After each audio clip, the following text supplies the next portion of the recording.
자, 여러분 안녕하십니까? 지난주에 연합으로 예배 잘 드렸어요? 네, 오늘 처음으로 여러분과 영상으로 이렇게 예배를 드리면서 설교를 하게 됐습니다. 여러분 근무서는 보니까 복장이 너무 많고 또 마스크를 항상 착용하고 있으니까 상당히 불편하고 그랬죠.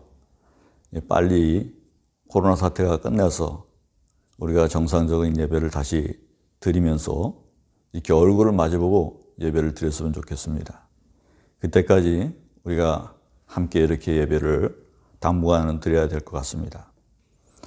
오늘 사도행전 2장 14절 그리고 22절에서 32절 말씀 가지고 그리스도의 첫 열매라고 하는 제목으로 말씀을 드리겠습니다. 빌 게이츠가 이번 코로나 사태를 성찰하면서 이번 코비드19가 모든 사람이 평등하다는 것을 가르쳐준다. 그리고 인생이 짧다고 하는 것. 그리고 우리가 진짜 할 일이 무엇인지에 대해서 또 우리 자유의지를 가지고 종말을 맞이할 수도 새로운 시작을 맞이할 수 있다는 것. 그리고 전반적으로 우리가 잊고 살아왔던 중요한 것이 무엇이었는지를 다시 한번 생각하게 만드는 그러한 계기를 가르쳐 준다고 말했습니다. 참 맞는 말입니다. 기회란 위기와 기회의 약자라고 합니다. 지금 이렇게 위기가 왔는데 우리 대한민국에게는 이것이 기회가 되고 있다고 생각합니다. 그렇듯이 여러분들에게도 기회가 돼서 여러분들 자기 발전을 이루어서 여러분들 앞으로 승리하는 데 많은 도움이 될 수 있기를 바랍니다. 지난주에 우리가 부활절을 맞이했는데요. 처음 있었던 영상 예배이기도 했습니다. 그리고 우리가 왜 그리스도의 첫 열매라고 하는지 또 그 의미가 어떠한 것인지에 대해서 지난번에 들었겠지만 오늘 이어서 오늘 주어진 본문을 가지고 다시 한번 묵상하고자 하는 것입니다. 오늘 본문에 베드로는 성령의 감화를 받아서 예수께서 성령을 기다리라고 말씀하신 마가의 다락방에서 이제 기다리는데 오순절까지 기다렸습니다. 기다리면서 많은 사람들 앞에서 설교하게 되는데요. 오늘 이 설교 속에서 베드로는 다윗의 시편을 언급합니다. 바로 16장인데요. 이것이 그리스도의 비밀에 관한 것이라고 이렇게 설명을 하고 있습니다. 그래서 우리도 여기에 인용된 대로 그 시편에 대해서 자세히 알아보고자 합니다. 이 시는 다윗의 믹담이라고 하는 부제가 붙어 있습니다. 사람들은 순금의 시라고 하는데요. 순금처럼 아름답다고 해서 그렇게 붙인 것입니다. 아마도 실제로 금으로 새겨서 이렇게 걸어 놓았을 것 같습니다. 믹담이라는 말은 비밀 또는 신비라고 하는 뜻을 가진 것입니다. 그래서 교리적으로 영적으로 깊은 의미가 포함되어 있다고 하는 것을 나타내 줍니다. 오늘 본문의 베드로는 다윗이 그를 가르쳐 라고 말하기를 시작하면서 여기서 말한 그가 바로 그리스도라고 하는 것을 얘기하고 있습니다. 본문에서 그가 항상 볼 수 있었던 주, 앞에 계신 그 주는 바로 그리스도였다는 것입니다. 여러분 잘 알듯이 우리 하나님은 눈으로 볼 수 있는 분이 아니지 않습니까? 바울도 성령의 감동을 받아서 이 시를 인용했습니다. 주의 거룩한 자로 썩음을 당하지 않게 하시리라 하셨느니라. 다윗은 당시에 하나님의 뜻을 따라 섬기다가 잠들어 그 조상들과 함께 묻혀 썩음을 당하였으되 하나님께서 살리신 이인은 바로 썩음을 당하지 아니하였나니 그러므로 형제들아 너희가 할 것은 이 사람을 힘입어 죄 사함을 너희에게 전하는 이것이며 그처럼 베드로가 여기서 언급하는 다윗이 무덤을 가진 그 사람이라는 것을 말하면서 그가 바로 썩었다라고 말하는 것을 분명하게 알 수가 있습니다. 우리가 다 다윗의 무덤이 어디 있는지 알거니와 그가 이미 썩었다는 것을 우리가 다 아는 사실이 아니냐. 그런데 한 점 오류도 없어야 하는 이 성소에서 다윗이 항상 앞에 계신 줄을 내가 보았다라고 하는 그분은 과연 누구이겠는가? 바로 죽을 수 없는 분. 그래서 아브라함보다도 먼저 있을 수밖에 없는 분. 바로 누구겠습니까? 그리스도 예수인 것입니다. 예수님은 한 번에 이렇게 말씀하신 적이 있습니다. 진실로 진실로 너에게 이르노니 사람이 내 말을 듣지 지키면은 영원히 죽음을 보지 아니하리라. 유대인들이 이르되 지금 내가 귀신 들린 줄 아노라. 아브라함과 선지자들도 죽었거늘 내 말이 사람이 내 말을 지키면 영원히 죽음을 맛보지 아니하리라 하니 너는 이미 죽은 우리 조상 아브라함보다 크냐? 또 선지자들도 죽었거늘 너는 너를 누구라 하느냐? 예수께서 대답하여 이르시되 내가 내게 영광을 돌리면 내 영광이 아무것도 아니오니와 내 영광을 돌리는 이는 내 아버지시니 곧 너희가 너희 하나님이라 칭하는 그 신이라. 너희는 그를 알지 못하되 나는 아노니 만일 내가 알지 못한다 하면 나도 너희와 같이 거짓말쟁이가 되리라. 나는 그를 알고 또 그의 말씀을 지키노라. 너희 조상 아브라함은 나의 때에 볼 것을 즐거워하다가 보고 기뻐하였느니라. 유대인들이 이르되 네가 아직 50세도 못 되었는데 아브라함을 보았느냐? 예수께서 이르시되 진실로 진실로 너에게 이르노니 아브라함이 나기 전부터 내가 있느니라 하시니 이렇게 말씀하시니까 거기 있던 무리들이 돌을 들어 달려들었다는 것 아닙니까?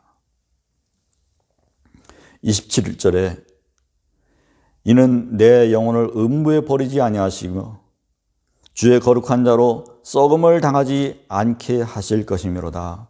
아멘. 이 말씀이 있다는 거죠. 바로 이 말씀은 그리스도의 말로 추정된다고 하는 것입니다. 이 때문에 제롬은 왕의 소리라고 했습니다. 그리고 이 때문에 시리아 역본과 아랍 역본에는 거기에 제목이 붙기를 교회를 선택하심, 그리고 그리스도의 부활에 관한 시라고 하는 제목을 붙였습니다. 여기서 우리가 알아야 두어야 할 것은 유대인들은 부활이나 영생을 믿지 않았다는 사실입니다. 물론 그 당시에 부활 사상에 대해서 유대인들이 새롭게 정립을 하기 시작했는지는 분명하지 않지만 그 당시에 이 사실을 바로 알아듣는 사람들이 없었다는 것이죠. 유대 통치자 다윗 같은 메시아를 기다릴 것이 그들의 오직 메시아 사상이었을 뿐입니다. 그러니까 이 시편을 바로 이해를 하지 못하고 계속 흘려듣고 넘기고 있었다는 것입니다. 그러니까 베드로도 다윗이 본 주는 곧 그리스도시며 이렇게 명백하게 기록되어 있었다는 것을 말하고 있었던 것입니다. 32절 이 예수를 하나님이 살리신지라 우리가 다 이 일의 증인이로다. 이렇게 설교를 마치고 있어요. 이 시점이 이미 예수께서 부활하시고 500여 형제에게 나타나 보이시고 또 승천하신 뒤에 또 마띠아라고 하는 다른 제자를 선출하고 그리고 이렇게 오순절 다락방에서 늘 같이 동행하면서 말씀 보고 기도하고 기다리는 과정에서 설교를 했다고 하는 것입니다. 그들이 뜨거워진 것은 그 그리스도를 보내드리고 남은 다윗에 이어진 이 본문 때문에 였을 것이라고 추정이 됩니다. 28절입니다. 주께서 생명의 길을 내게 보이셨으니 주 앞에서 내게 기쁨이 충만하게 하시리로다. 아멘. 여기서 주는 예수입니다. 다윗에게 있어서 예수가 주이며 예수에게 있어서 하나님이 주입니다. 우리가 이 관계를 알면 이해하기가 쉽습니다. 이 한 절로 네 가지 사실을 알게 되었을 것입니다. 첫째, 인도자는 주시고 여행자는 나고 길은 생명의 길이고 그 생명의 길의 종착점은 생명이다 라고 하는 이 사실입니다. 바로 그것을 알게 되면서 이들이 함께 기뻐하고 놀라지 않았을까 생각합니다.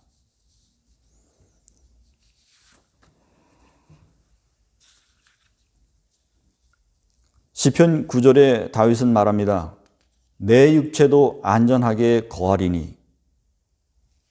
어떻게 해서 안전하게 거할 수 있다는 것입니까? 바로 그 앞절에 말하고 있습니다.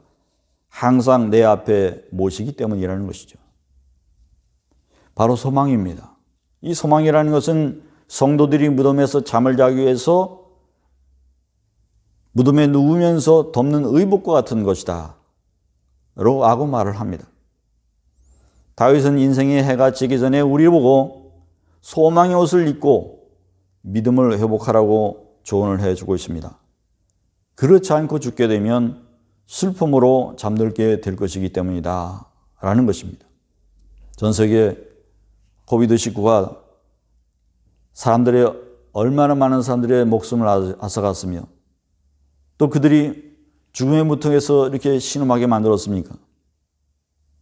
여러분 영상을 예배 후에 보시고 또 보시게 될 그 영상은 최근 코로나 확진자였던 북아일랜드 수도 벨파스트 방주교회 담임 목사인 리 맥클랜드라고 하는 목사가 아무도 만날 수 없는 처지에 있었던 이 코로나 확진 때문에 아무도 만날 수 없는 절대절명의 그 순간 속에서 청소부를 하나님께서 보내주셔서 믿음을 회복하고 하나님의 확답을 받고 그리고 극적으로 죽음에서 돌아오게 된 그 경우에 대해서 간증하고 있습니다.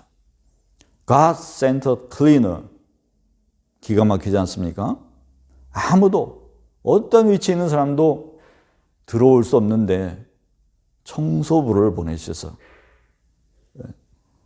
근데 자기가 만난 그 청소부는 하나님께 기도했던 그분이었다는 것이죠.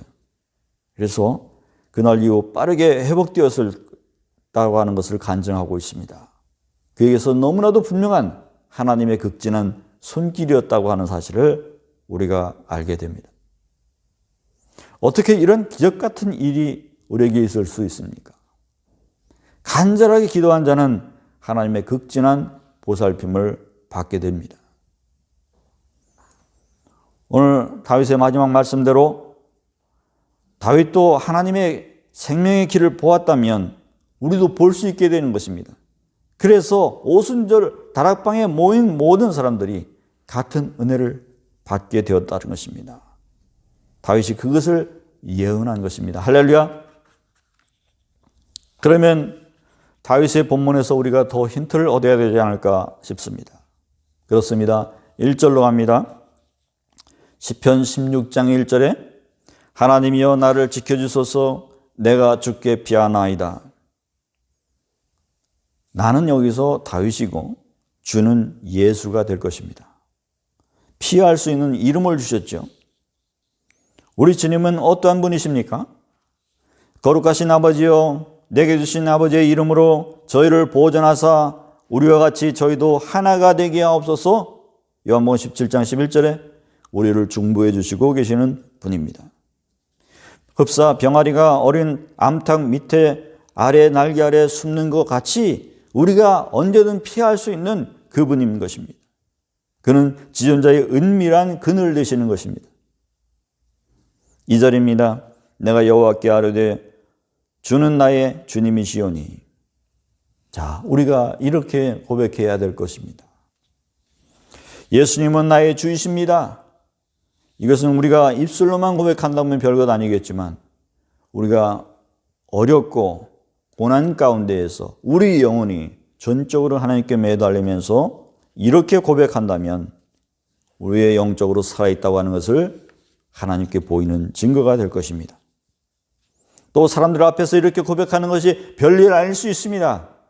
하지만 전능하신 하나님 앞에서 우리가 고백을 한다고 하는 것은 지극히 중요한 결과를 가져오게 될 것입니다. 우리가 요즘 가정에서 또 여러분은 군대에서 이렇게 영상으로 또 자체적으로 이렇게 예배를 드리죠. 예배를 드리기 전에는 우리가 아무리 가정에 있다 하더라도 복장을 잘 갖추어서 앉았다 일어났다 실제로 예배당에 있는 것처럼 그렇게 우리가 예배를 드립니다. 그래서 어떠한 차이도 우리가 느끼지 못합니다.